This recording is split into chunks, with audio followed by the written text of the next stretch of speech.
Guys, we're here back for our video. Today we're on our way to Crater Lake. That's one of our destinations. And in fact, we're just going to do a little ferry ride, also a little hike. So, hopefully you may enjoy.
Welcome to Oregon.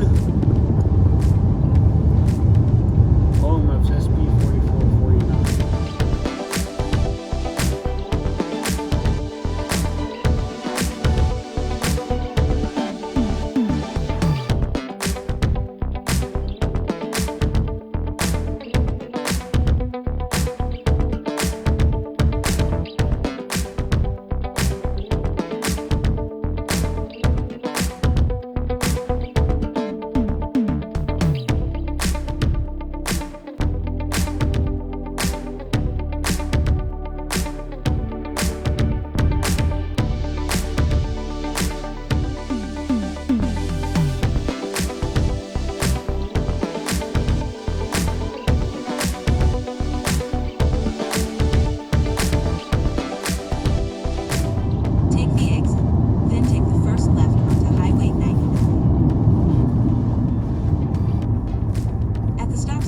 Left at the stop sign. Highway 99 toward Gold Hill.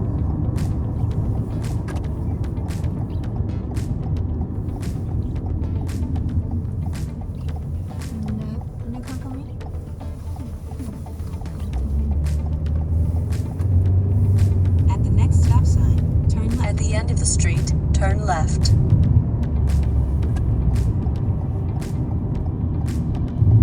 Left here? Don't turn left, that goes back to the highway.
Lanson Valley Road.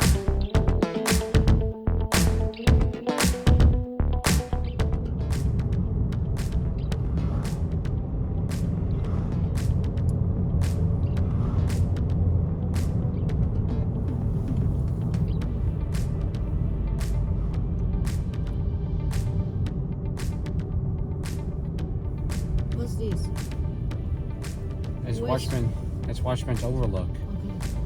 Okay. This is one big lake here, even though we're on top of a volcano. It's a lot of water here. Even the deepest stairs is around 500 feet deep. That's very deep. It'll be a long way down, even though the ferry there is at the bottom. And realizing how they managed to get ferries down, well, it turns out that they use helicopters.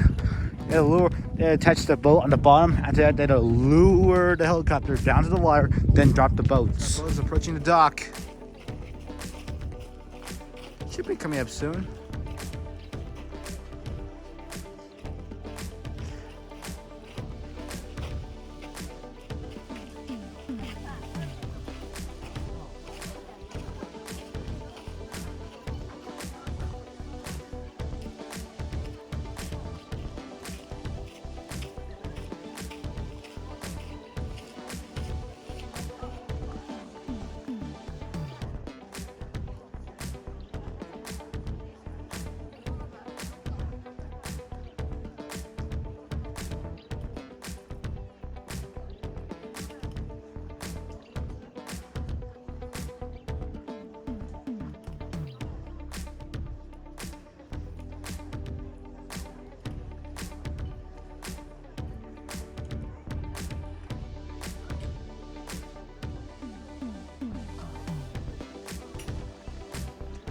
And there it is.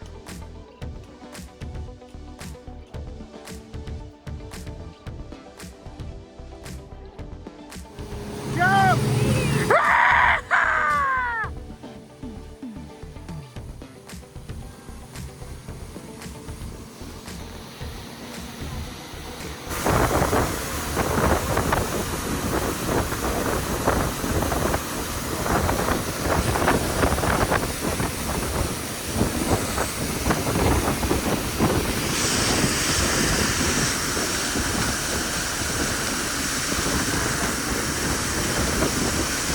Very cold.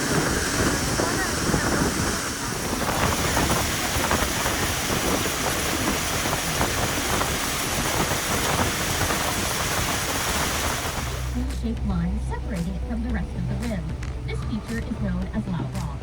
If you chose to stand atop Loud Rock, say 8,000 years ago, give or take, and you looked down, you wouldn't see this big, beautiful, impossibly blue lake, but rather just rock. In fact, if you looked up, you would be staring at the face of a 12,000-foot mountain that you had not even reached the summit of. Today, we call that mountain Mount Mazama. Its summit would have sat nearly a mile above where we're floating now. Mazama was what's known as a composite cone volcano, a volcano composed of many different types of lava. Much of the mountain was built up by lava erupting from summit, like you see today Hawaii Volcanoes National Park. But there was trouble brewing below the surface. A large bulk of silicon-rich magma, that silicon-rich magma began to produce increasingly explosive eruptions. And those very eruptions created the feature we see before us. Loud Rock is the highest vertical precipice of the rim. It's made of hardened lava and came from an eruption just 100 to 200 years before Mount Mazama's final collapse, creating those waves on either side. Today, Loud Rock rises nearly 2,000 feet above the lake, taller than the One World Trade Center, the tallest building in the U.S. Of its cataclysmic eruption, it is believed that the magma chamber held a staggering 25 cubic miles of material. Eventually, so much pressure built up inside the mountain that it could no longer contain it. And about 7,700 years ago, in one of the Cascade Chain's largest eruptions ever, it exploded in a catastrophic event. The eruption started with a single vent opening on the side of the mountain. That vent shot ash 30 miles up into the air, high enough to reach the stratosphere. After the eruption that formed Loud Rock, the mountain was quiet for a time, but the magma chamber was growing and pressure was building. At the time of its cataclysmic eruption, it is believed that the magma chamber held a staggering 25 cubic miles of material. Eventually, so much pressure built up inside the mountain that it could no longer contain it. And about 7,700 years ago, in one of the Cascade Chain's largest eruptions ever, it exploded in a catastrophic event. The eruption started with a single vent opening on the side of the mountain. That vent shot ash 30 miles up, some traveling 40 miles and depositing material hundreds of feet deep. Removing so much material from the magma chamber, combined with all the weight of all the new material pressing on top, meant that the mountain could no longer support its own weight. It collapsed inward, forming the vast crater, or more accurately, caldera, that we're sailing through today.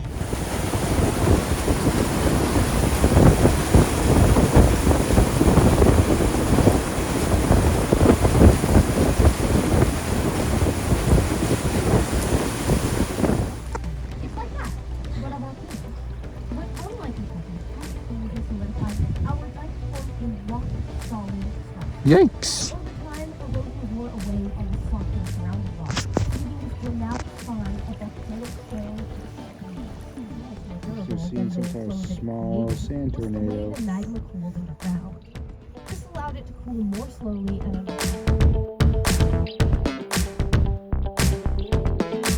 Did the ground squirrels slingshot themselves using the garter snake as a rubber band? The answer probably isn't really that interesting. They most likely just walked when the lake level was lower. Some may have also swam or hitched a ride onto the roof and sat down to eat. His sandwich had been carefully wrapped in a copy of the Oregonian, which had been sent out by his brother. As he ate his lunch, he began, please stay seated, thank you. As he ate his lunch, he began to hide in his sand with his feet around his mouth, and he was mesmerized by one of our about a deep mountain lake in the southern Oregon. Kind of see it, but you see the roofs? That's the lodge.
Rangers guiding tours often get out of the boat to stand on the old man while they talk his features in our lake story.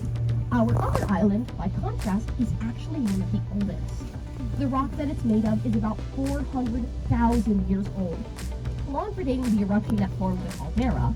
In fact, it's predating the formation of Mazama itself. The ship is an exposed peak of an ancient stratovolcano cone that was engulfed by the growing Mount Mazama during its early mountain building phase. When the mountain collapsed, much of that smaller volcano was buried and submerged, but the jagged upper edges of the cone remained above the water, giving us the eerie silhouette we see today. The Phantom ship is about 500 feet long, 200 feet wide, and rises roughly 170 feet above the surface. So that's 152 meters long, 61 meters wide, and 52 meters tall if you speak metric. I personally do not. It's a dramatic formation that manages to look both rugged and graceful at the same time. It's a favorite for photographers, especially if there's a fog or golden eagle light. Seen from the rim in just the right conditions, it really does seem to drift across the water, like some ancient vessel returning from another world. One of the most interesting features of the Phantom ship is that this stark, rocky outcropping somehow manages to support 7 different species of trees, including the white bark pine, mountain hemlock, the ponderosa pine, and the sugar pine. They've taken root in narrow cracks and ledges, surviving wind, snow, and scorching sun. It's an amazing reminder of how life can survive in even the harshest conditions. For those of you wondering how the trees got there,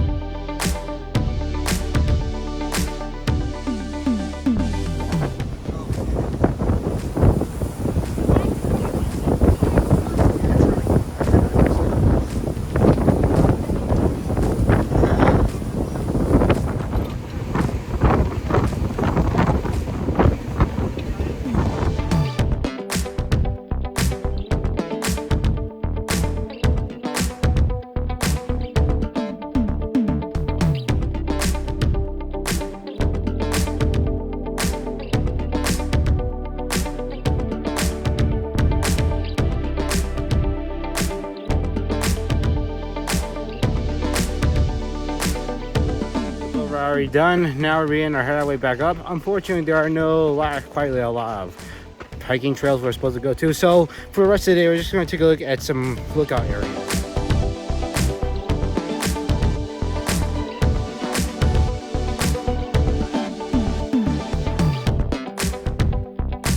This is a very amazing view of seeing the entire crater. Almost like 5 times bigger than the Hanakia volcano. Woo, this is very big.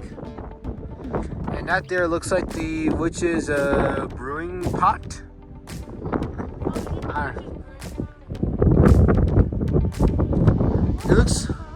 It looks like just a small volcano.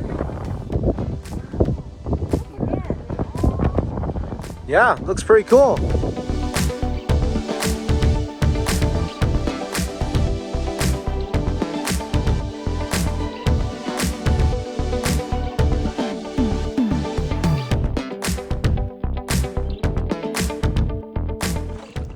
Right now, currently on a 1.6 mile hike.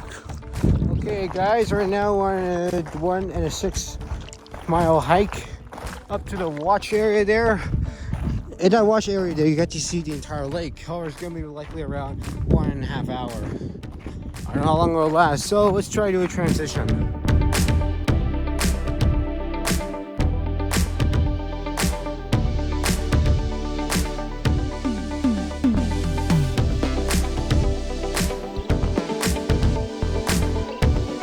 Almost like an hour, but we're almost there.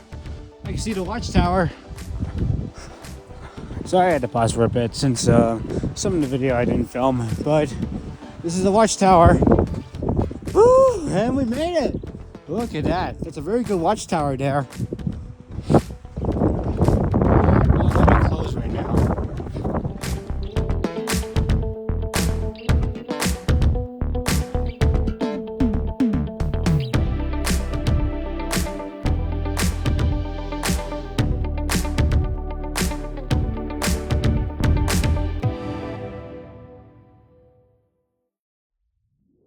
Really a big lake here. Very big.